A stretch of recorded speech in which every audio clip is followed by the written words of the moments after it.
Hello അസ്സലാമു അലൈക്കും നമസ്കാരം. ഇന്ന് നമുക്കൊരു എളുപ്പത്തിലുള്ള ഈവനിങ് സ്നാക്ക് ആക്കാം.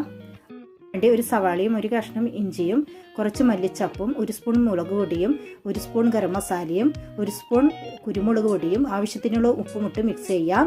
അതിലേക്ക് പുഴുങ്ങി വെച്ച 3 മുട്ട കൂടി ഗ്രൈൻഡ് ചെയ്ത് ചേർത്ത് കൊടുക്കാം. അത് നല്ലവണ്ണം മിക്സ് ചെയ്തെടുക്കാം. അതിലേക്ക് 2 സ്പൂൺ മൈദ കൂടി ചേർത്ത് നല്ലവണ്ണം കുഴച്ചെടുക്കാം. ഇതുപോലെ ആക്കിയെടുക്കാം. ഒരു ബാറ്റർ തയ്യാറാക്കാം. 1/4 കപ്പ് മൈദയിൽ ആവശ്യത്തിനുള്ള ഉപ്പുമിട്ട് വെള്ളം ഒഴിച്ച് മിക്സ് ചെയ്തെടുക്കാം. ഈ രൂപത്തിലാക്കാം. കട്ട്ലൈറ്റ് രൂപത്തിൽ പരുത്തിയെടുക്കാം. ഈ മിക്സ് ചെയ്ത് വെച്ച മൈദയിൽ മുക്കി ബ്രെഡ് ക്രംസിൽ കോട്ട് ചെയ്തെടുക്കാം. എല്ലാം അതുപോലെ ചെയ്തെടുക്കാം. ഇനി ചൂടുള്ള എണ്ണയിൽ ഇട്ട് പൊരിച്ചെടുക്കാം. ഈസി ആയിട്ടുള്ള ഈവനിങ് സ്നാക്ക് ഇവിടെ തയ്യാറായിട്ടുണ്ട്. Thank you.